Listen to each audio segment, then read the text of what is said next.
Hey everybody, this is Tim from Tim and Fran versus the Man. I'm Tim. I'm Fran. And yeah, so we're starting off on a really serious note tonight. If you've been following us for the last couple months, you'll know basically, the event that just happened. And honestly, I can't really bring myself to talk about it. It's just, I'm not strong enough to talk about this event. Tim, if you want to take it away and just talk about, what I hope our viewers have been getting their families ready for, what just happened.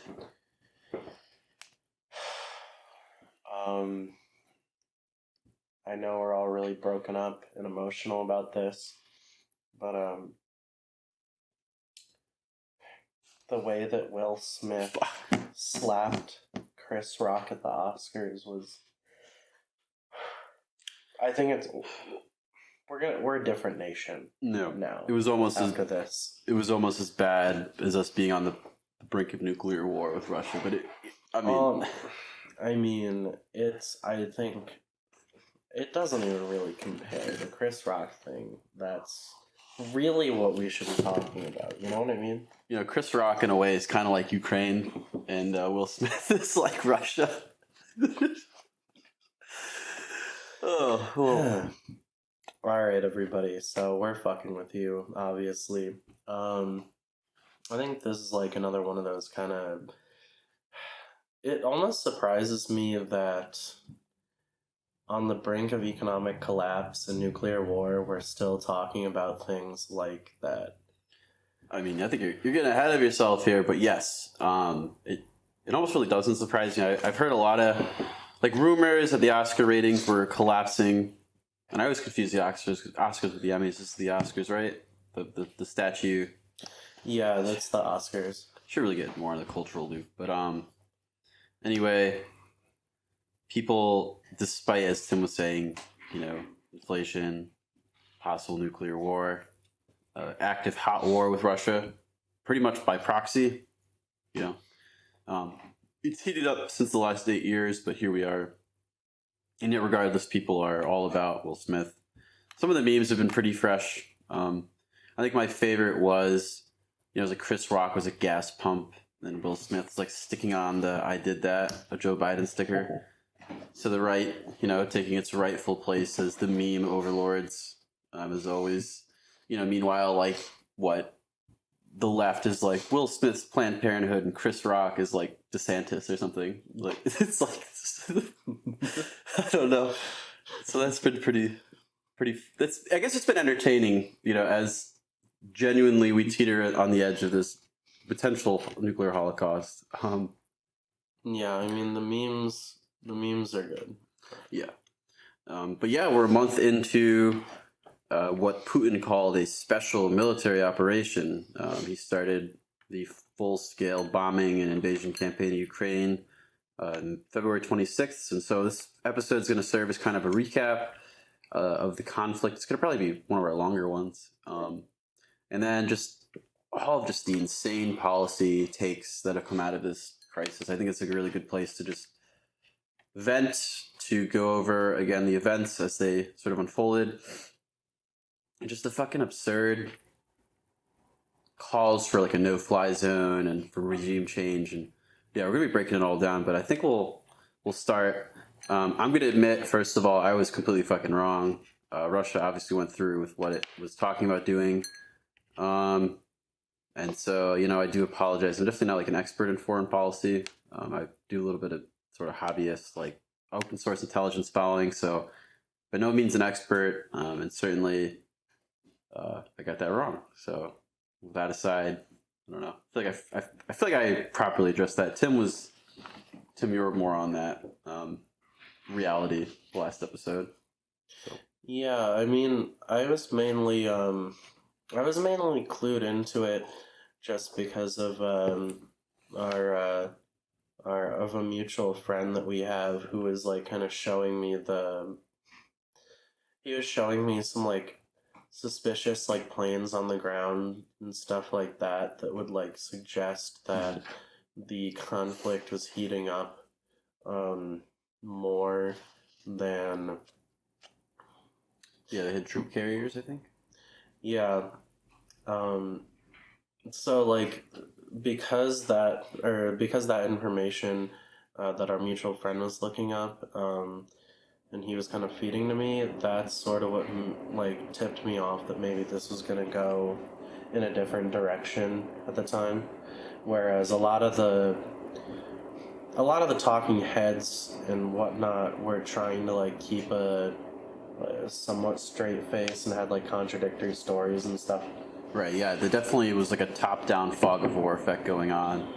The reason I was less convinced that Putin would go for it was just, the amount of resistance he would face going through Ukraine. Guerrilla warfare we've definitely seen in this conflict, and it also doesn't help it helps the Ukrainians that the West has just been hemorrhaging money for, I guess you could say, some of these less desirable elements of the Ukrainian army, namely the Azov battalion, giving them javelins. Oh man, this whole conflict. I'm kind of glad we've had a month to just sit back on this because we didn't really get wrapped up in the initial oh man, Putin's invasion is terrible, which it is. It's a fucking awful thing what he's doing. But now that we've been in this for a month, there's some really kind of funny things that have happened, and some funny political realignments that have occurred just overnight. So as it's becoming more clear, Ukraine actually is in large part run by Nazi militias, like Azov battalion, and many things that our politicians were parroting in support of the Ukrainians, Slava Ukraine, that was a slogan from a Ukrainian fascist, Stefan Bandera. And so, to have Nancy Pelosi and the political elite screaming that, just as a virtue signal with the George Floyd kneeling and everything, has been pretty entertaining.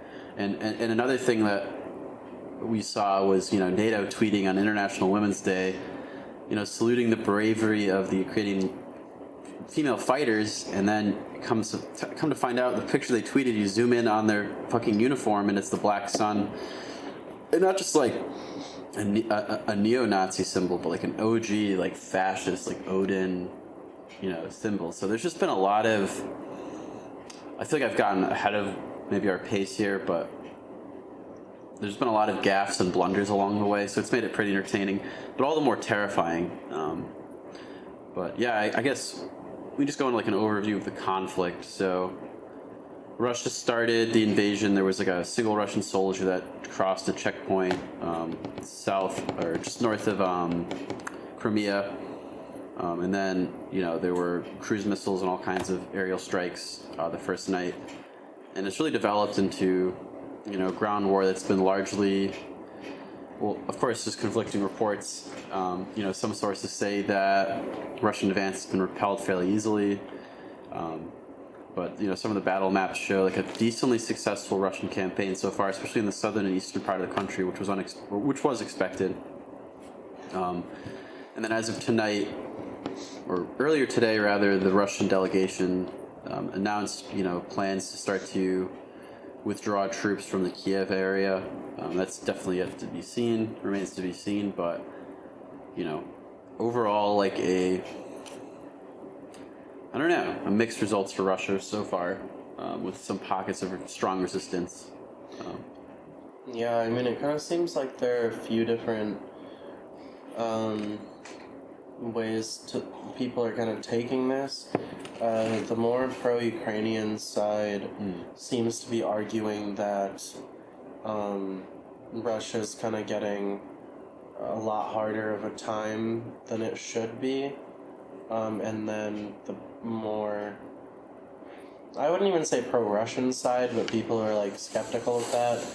They're saying that Russia is kind of they could much more easily just kind of wipe Ukraine out very quickly, but they're holding off for some ulterior motive that we're not really sure of exactly. Right. But some people speculate it's an attempt to they wanted to do some sort of show of force, and now they're ready to get back to the negotiation table. Which I think it was, who's that guy? It's Colonel McGregor or something? Or Yeah, Colin? McGregor. Yeah, he apparently he was saying that Russia could very easily kind of dispel any Ukrainian forces if they really wanted to, and that this is sort of like some sort of theater going on at this point. I guess that would make sense. I mean, considering, just getting a little bit of historical context here, all of the arms deals to Ukraine in the, early 2010s. It's sort of our display of force after we, softly toppled the Ukrainian government, Victoria Nuland and her cronies or lackeys, I guess you could say. That was sort of our display of force, our apparatus's show of soft power. As I heard the progressive, soft. Yeah, I saw a progressive idiot the other night at a bar, just talking about how we need to exercise more soft power, and it's the soft power that got us into this mess, whatever the hell that means. But anyway, I think you could be right here, just showing that, hey, look, Russia's showing like, hey, look, we could totally blow up the people you fund, but there was I'm not really sure like what Russia's end game is necessarily. Perhaps it's to just take the eastern part of the country and leave Kiev alone. They've already expressed today that they don't really care if Ukraine joins the EU. They're not really worried about that. They just want security guarantees at this point, which we have, and I'm not even, and of course there's the concept of, if you're like skeptical about the West's involvement in this war, you're pro Putin and anti-West, which is certainly not the case here. I'm both calling out Putin and NATO. NATO has certainly set things up for Russia to feel less and less secure, which led to a boiling point. When we continued to send arms to Ukraine, even earlier this year, after rejecting potential security agreements, time and time again, all the way up to like, I think there was an attempted sort of negotiation in like early January this year, completely rejected by the Biden administration. And so in a way, this all, at least from like the Russian perspective, makes sense. Not us as people, but our government and our CIA apparatus, like sort of push them to the edge, in terms of, not having a buffer zone, which they would want, obviously. And it's, I'm sure this metaphor has been made in a lot of libertarian circles, but like imagine if Russia armed Mexico, with nuclear weapons or Javelin missiles, or, if it armed Canada, or, what would our response be? Again, not legitimizing what Russia's doing, which goes without saying. Like, we're fucking libertarians, we're humanists. Like, come on, what was I going to say? I don't know. There's so much to say. Shall we go into the sanctions? Sure. I mean, so, of course, as the bombs are falling in Kiev the first night, well, actually, technically, probably the next day. So we've got a very sleepy president. He's a very sleepy boy. He needs his 8 hours. He announced sanctions on Russian oligarchs. He announced sanctions on, various parts of the Russian economy. And then, of course, all the virtue signaling corporations come in, like Visa shutting off, customers' cards there, McDonald's pulling out, Netflix pulling out. Maybe the Russians will be stronger than ever coming out of this. They'll eat more kale and borscht. But anyway, and then you start to see and so at first it looks great. You're collapsing the ruble, faith in the Russian, economy is collapsing around the world. Like, this might actually do it. This is going to destabilize Putin. And then fucking Biden, like an absolute idiot, starts to sanction their oil, which supplies a pretty hefty amount, in terms of total percentage of oil for the United States and the rest of the world. And so this actually starts to make this crisis,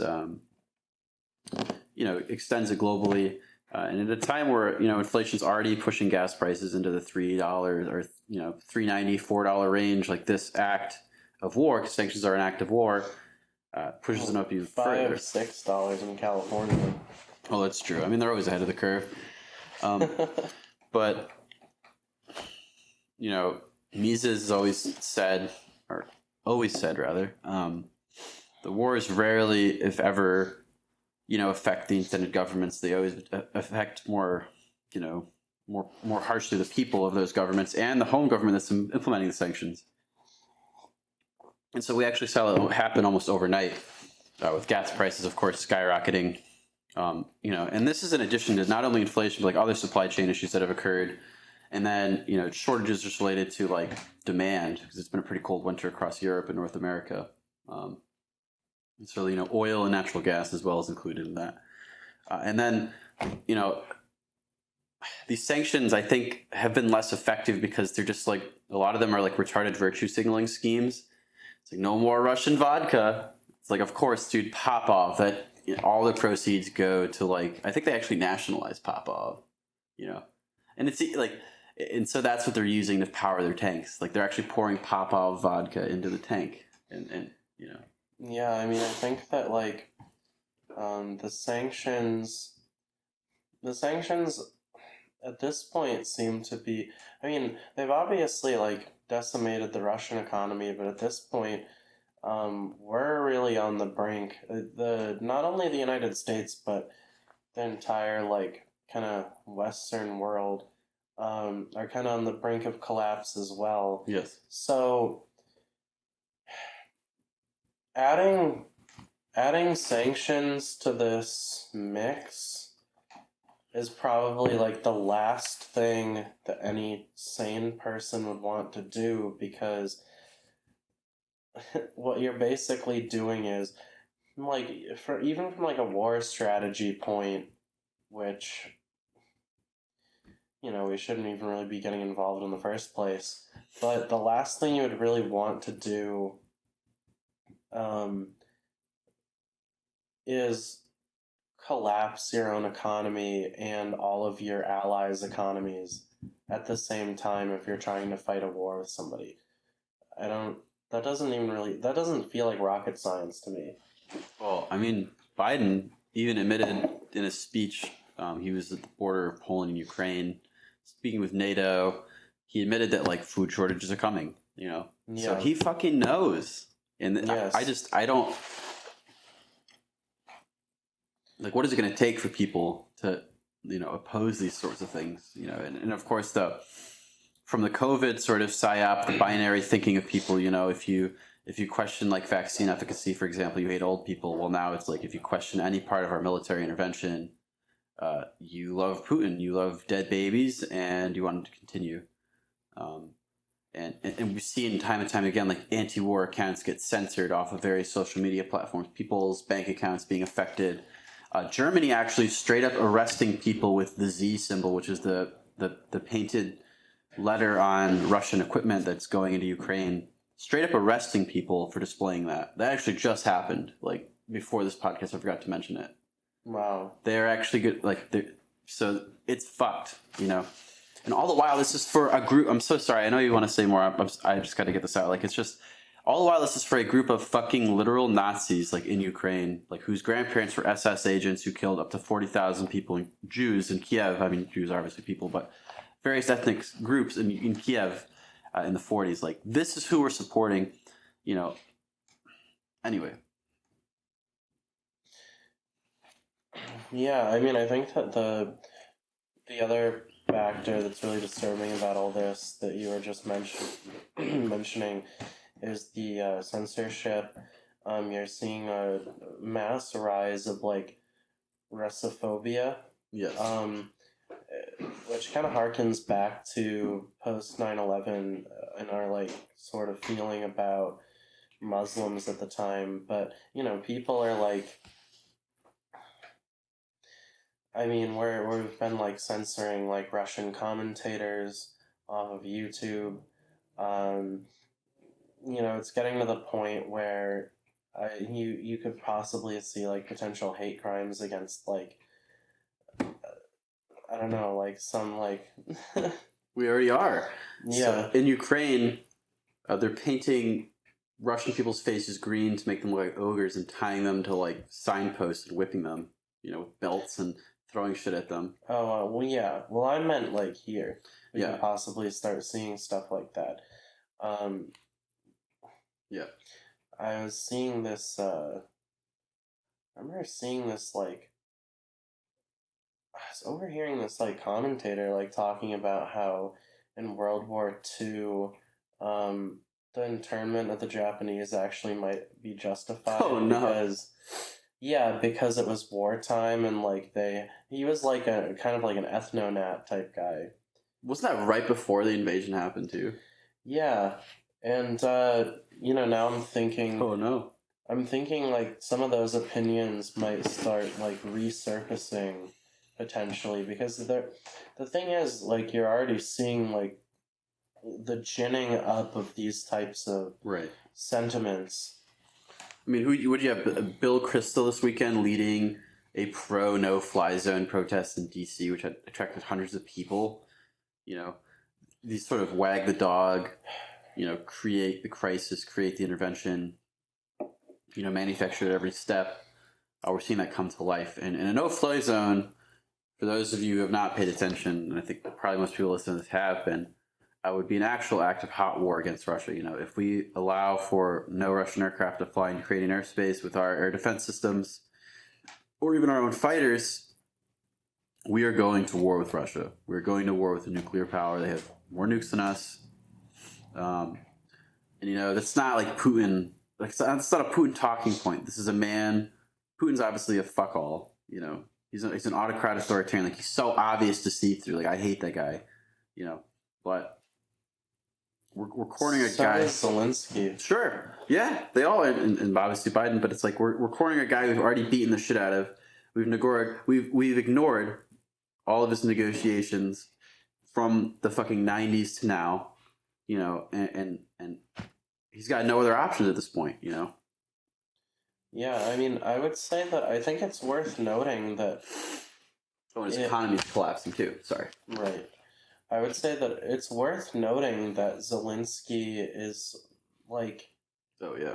He's not even a much.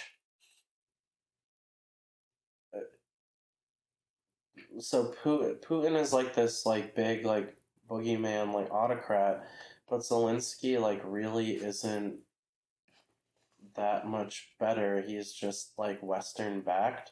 Right. And he's done things like he has illegalized his opposition party now in this time of war. He has brought media under state control. And so I mean Zelensky is like turned into even more of an autocrat. He already was one, before we were supporting him this in this effort. But I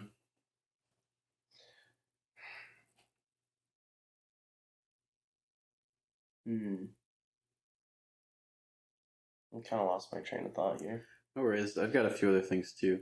Going back to the sanctions, we talked about how it's affecting like the American person.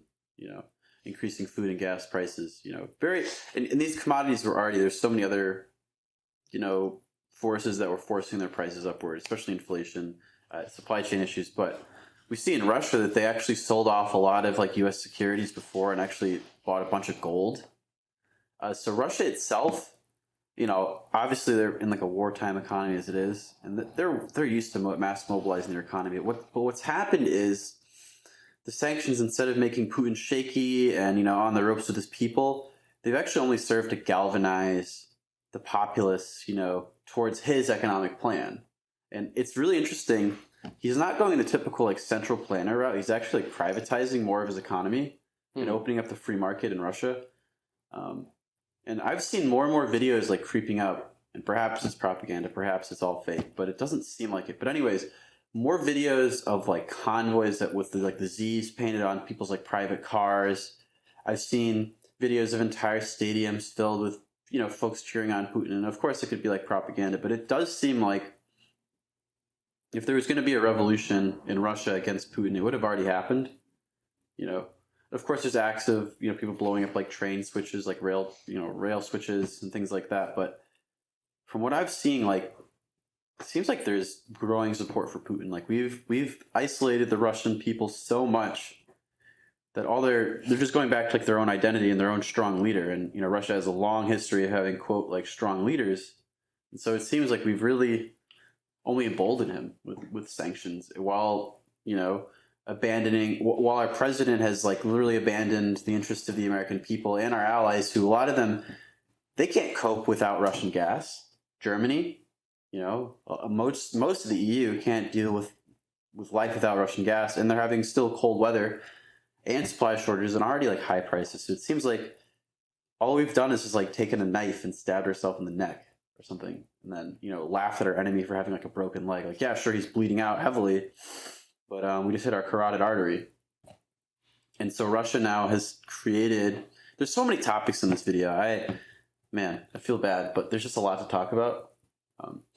But anyway, final point I'll make about economics for now is, this has now forced Russia to base the value of their ruble not only on like gold, but also oil and gas. And so now they have a deadline for the EU to start paying for gas in rubles by the end of this month, March 31st, or else they're no longer going to supply gas to Europe. So it's like we've really fucked it. I'm using the word a lot in this video, but like we are so effed. Yeah, it also it consistently amazes me. Like, I think that, now we the West wants us to act because of the invasion.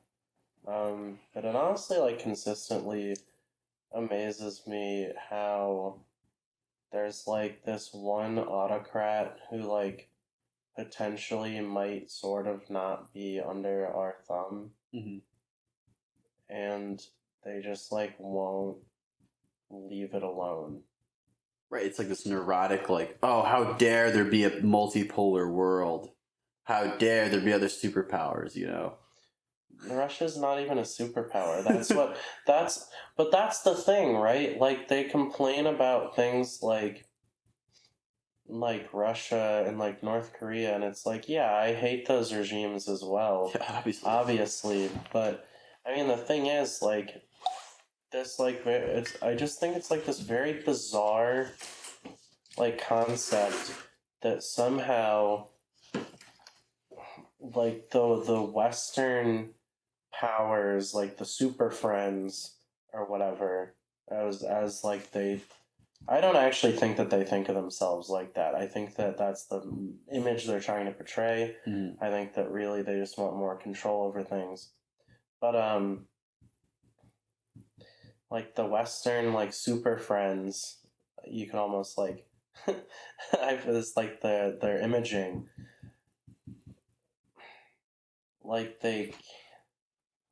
They act as if that is sort of the case, and that they need to fight these big bad guys and all these people. But a lot of the times it's one rogue dictator who and then you also have to look at the track record of our interventionism and see if we've actually made any of these things better, right? So we're always trying to go after North Korea and Russia, but what happened with every other one of our regime changes? Right. Did that really drastically improve the situation? Or does the Taliban now own Afghanistan? Or is there a slave trade going on in Libya after we, overthrew Gaddafi? Another thing too, particularly people on the left, they clamor that, well, if Russia gets Ukraine, then they're just going to take the rest of the world, and it's yeah, maybe in 1965 when they had an ideology that was different and actually could compete with capitalism, and I'm not advocating for what they were proposing, obviously. But Russia these days is just kind of an oligarchical, kind of nasty, crony capitalist country. They're not changing people's hearts and minds, especially not Putin. He's just kind of a conservative Christian who doesn't really like trans people. He doesn't really like LGBT people. I guess that might appeal to some neo, or not neo, but paleo conservatives and that type, the new kind of edgy Nick Fuentes folks. But it's Russia does not have the pull that it used to have. And this sort of hysteria really took off with Russiagate. Remember that, there's sort of the suggestions that our election our very democracy is being undermined by Russia, that it's like an act of war. So they've been drumming this shit up for a while, and it's been a long-standing agenda to actually change the regime in Russia to a more like pro-West, I can imagine, or less erratic. And so this weekend was huge with Biden's speech. He let slip that basically Putin shouldn't be in there. He should be out of power.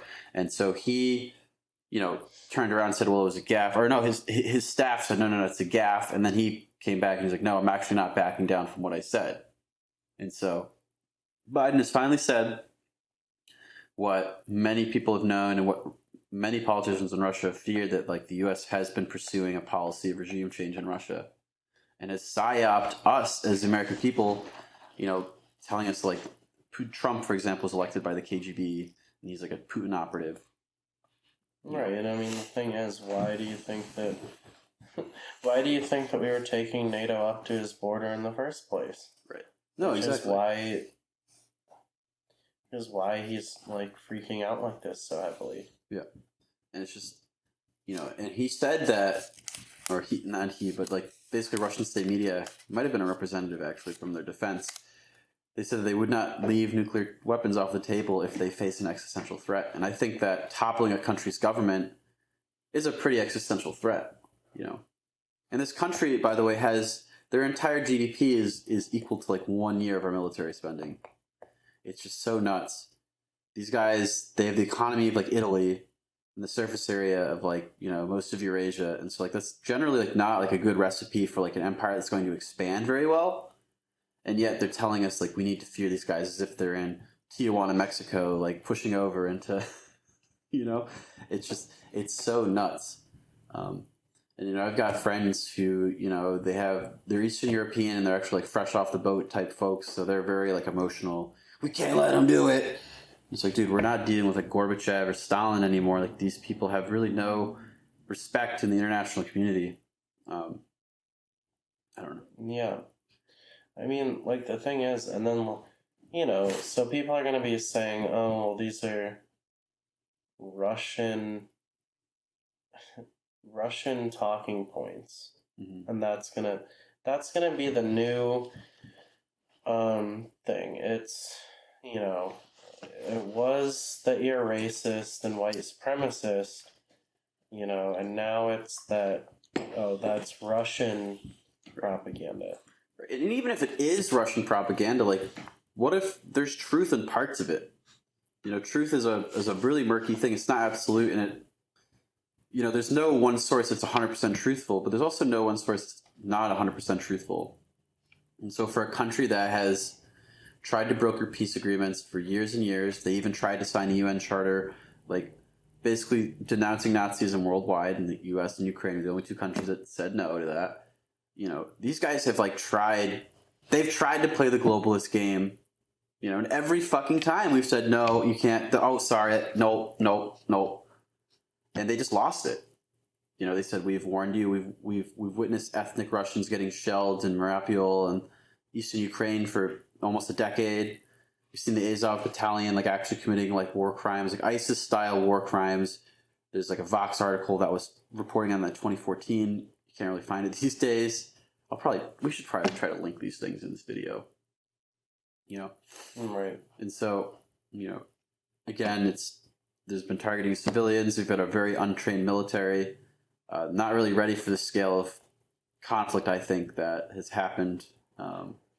But at the end of the day, the two sides are bad and slightly even worse. That's kind of what we're playing with here. There's no good or bad side in this case. I guess the good side is the people of Ukraine, Russia, and the United States, and the bad side is their governments. Yeah. But it's fucked. Yeah, I mean, I would say that, right, I mean, this is sort of this, it reminds me of this, World War II mentality of there's, the good United States versus the evil Nazis thing, and then they, keep on, trying to, repeat this this narrative, even though actually, even in World War II, it's not that cut and dry because we fucking sided with the Soviets, who were bigger mass murderers than Hitler. In our initial intellectual class in like the early 30s, when they talked about like the Nazi ideology of like social order, the New York Times, there's an op-ed that said you need to crack a few eggs to make an omelet. So it's like, and there was like what 10,000 neo-Nazis or Nazis rather in Madison Square Garden. So it's like our intellectual class was like heavily buying that shit up, the National Socialism, sort of the scientific order of life, which was nationalistic bent to it. Yeah, the progressives. Yeah, right. Yeah, and so even then, but again, Russia just doesn't have like that galvanizing. If like Putin was an anarchist or something, or I mean that'd be a bit of an oxymoron, but like that would be base. That would be base. That I'd be no, but but I think this kind of segues into another topic I want to get into, which has just been like the discourse regarding this amongst just like the American political groups. And so in many anarchist circles, quote unquote anarchists, especially like the anarcho-communists, like if you question the CIA narrative, if you question the fact that we're arming and training Nazis, you're seen as a Nazi, you're seen as a Putin apologist, you're seen as a Trumpian alt-righter, and it's just like, I'm so happy for some voices on the left that have called the shit out, but by and large, you see all these videos of like the anarcho-collective fighting Putin in Ukraine, and it's like, I agree that you should be opposing any state that's levying that much violence against you, but are you not going to call out like who's been like targeting you guys for since forever? Are you not going to call out like the CIA, the West, which is sending arms to like Saudi Arabia to bomb the shit out of Yemen and to starve the shit out of them? You're not going to call that out, but like this one guy expands his country into like the country bordering him, like a few hundred miles into that country. Oh, the comrades, this is the fucking time. Yeah, we're going to really take a stand. It's like, no, you guys are lazy anarchists. You guys are lazy intellectuals. You're going along with anyone who's changed their profile picture to the Ukrainian flag. You are a controlled opposition, and you don't even know it a lot of times. So. Yeah, this kind of brings, this kind of reminds me of, we had a protest earlier this week against the war, and this like left-wing like profile tried to call us right-wing extremists because we are in opposition to putting up a no-fly zone and all this kind of stuff. Partially it was because there was this freedom rally next to us, and some of them had like goofy stuff like 3%er flags or whatever. Oh, yeah. But they were I don't know, it was like, but a lot of the pictures that they were posting saying right-wing extremism were just people like holding up like anti-war signs, like no World War III, like send your own kids. Right. Us saying like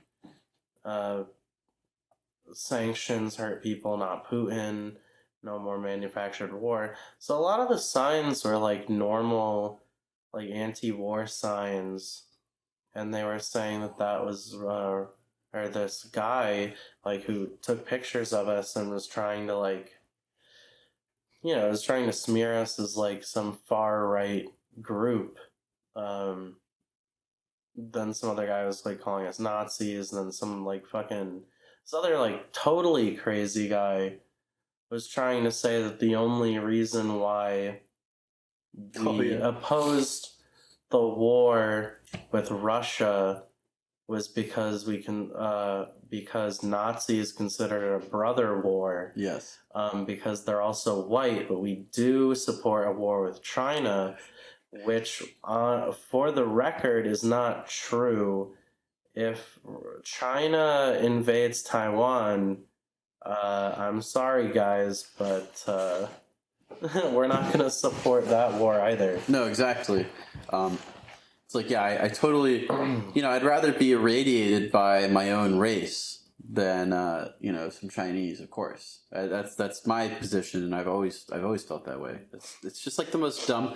Thankfully, though, a bit of a tangent here, but those guys who were, I mean, first of all, the guy took pictures of us from like across the street in his car. He's real sketchy. I mean, I know what he looks like.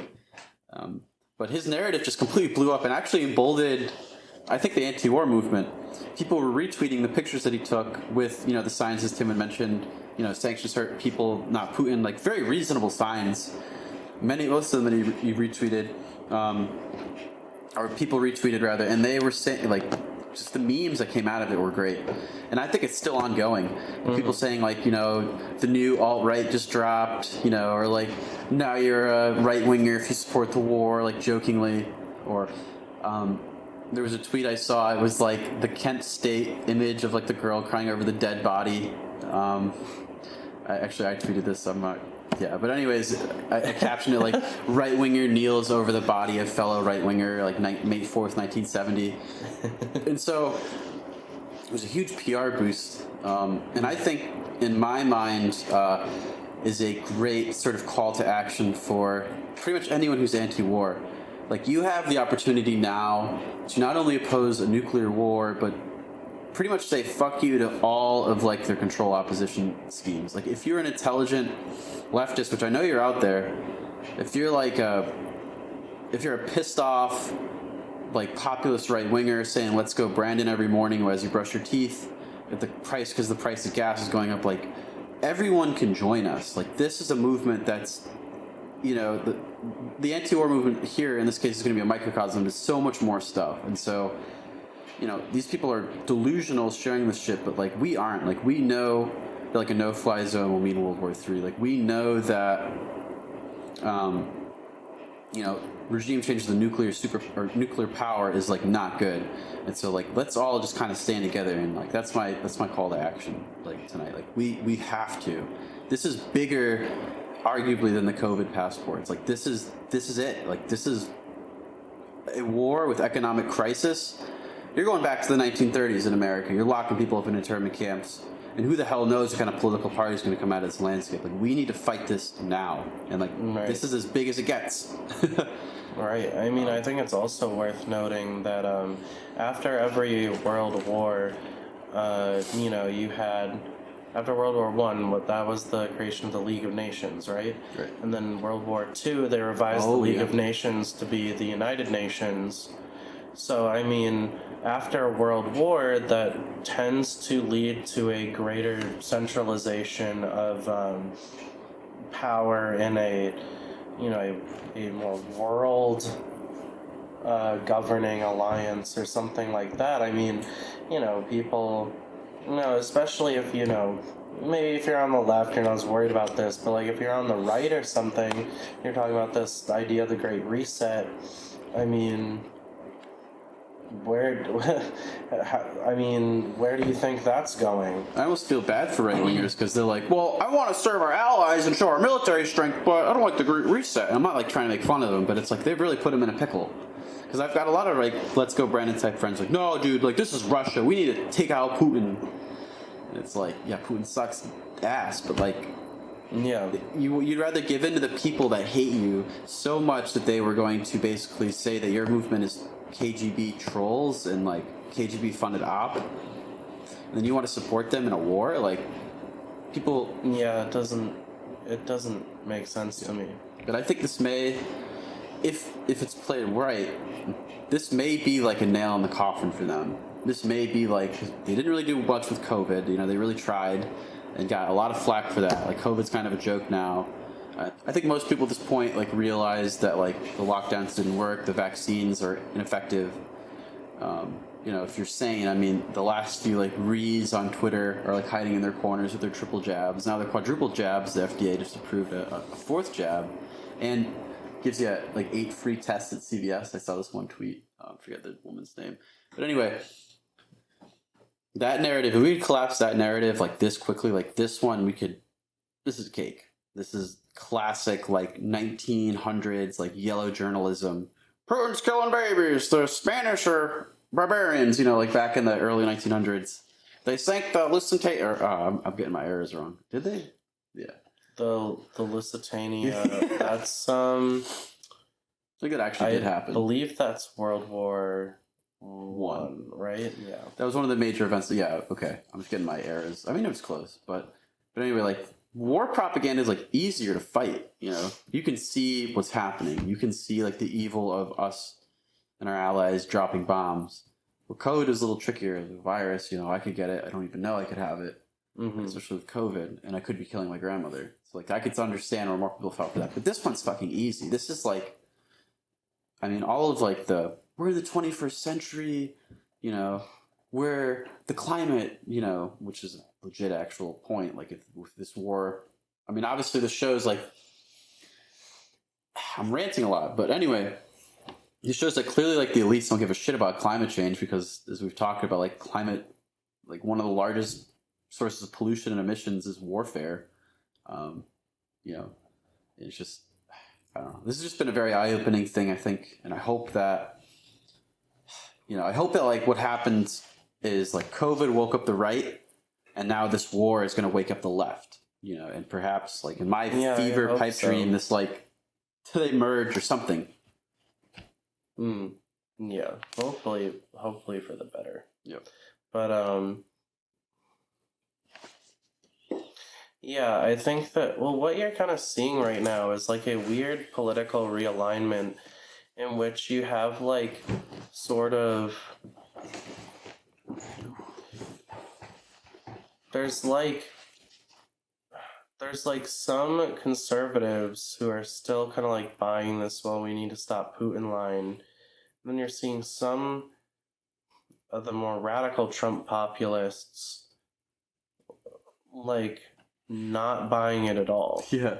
And then you're seeing like certain like legitimately like far right people like wanting to stop Putin because he's denazifying Ukraine. Right. And then other really far right people supporting, like actively supporting Putin. And then you're seeing like more, I would say mainly like the progressives, like the brain dead kind of like CNN, like they have like a CNN antenna in their brain, and like whenever a new broadcast comes out, it just kind of pings and they're like, orders from the front, new message, like those types of people. They're like, you know, heavily on Ukraine's you know, side, and it's not so much that they're calling for war, it's just the problem is like you have to kind of think about it in like a 4D chess kind of way, because they're clearly attempting to gin up the sentiment of, well, we just gotta save Ukraine, as a pretext for war. Right. Like when they call for it, everyone's already ginned up for this, you know, concept. So they have all these mindless progressives like reposting the flags so that later maybe they can be tricked into supporting the war. But then you kind of have like some like really far left people like tankies and shit like not supporting our intervention. And then you have like some ANCOMs who are more of like the mainstream ANCOMs, like supporting the war almost, and then like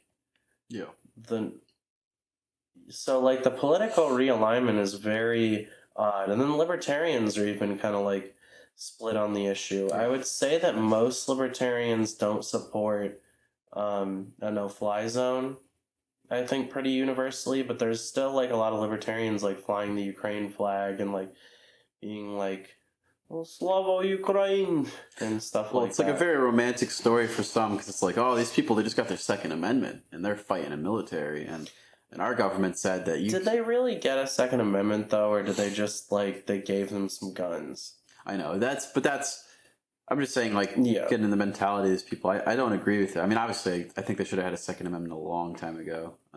But yeah, I mean, maybe this wouldn't have happened if they gave them a Second Amendment a long time ago. But this is also, like, bringing into light, like, you know, I guess more scandals like Hunter Biden and, like, all of the various deals that went into, like, you know, getting him into positions of power in Ukraine with, like, the energy sector.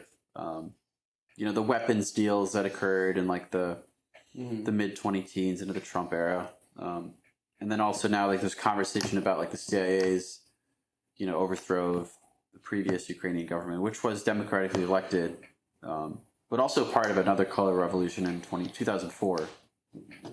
So it's, yeah, I think I had another thing to say, but I've lost my train of thought on this. But there's just a lot going on with this event, and we as just free people, whatever sort of side you take up, we need to continue to speak out against this.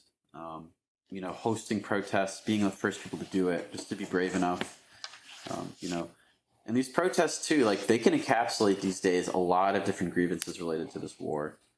So yeah, like ours talked about sanctions, talked about just the potential for nuclear war, and then So I'm basically just saying that there's a time now to stand up, to talk about this, to talk about who we're funding in Ukraine, to talk about too diplomacy. This is not going to be appeasement to Putin. It's just getting someone at the freaking table and like talking this whole situation down. Our politicians at this point would rather use the Ukrainian people who largely are not going to win this conflict. They'd rather use them to sort of drain Moscow's like quote unquote war machine, which I mean compared to ours, it's a joke.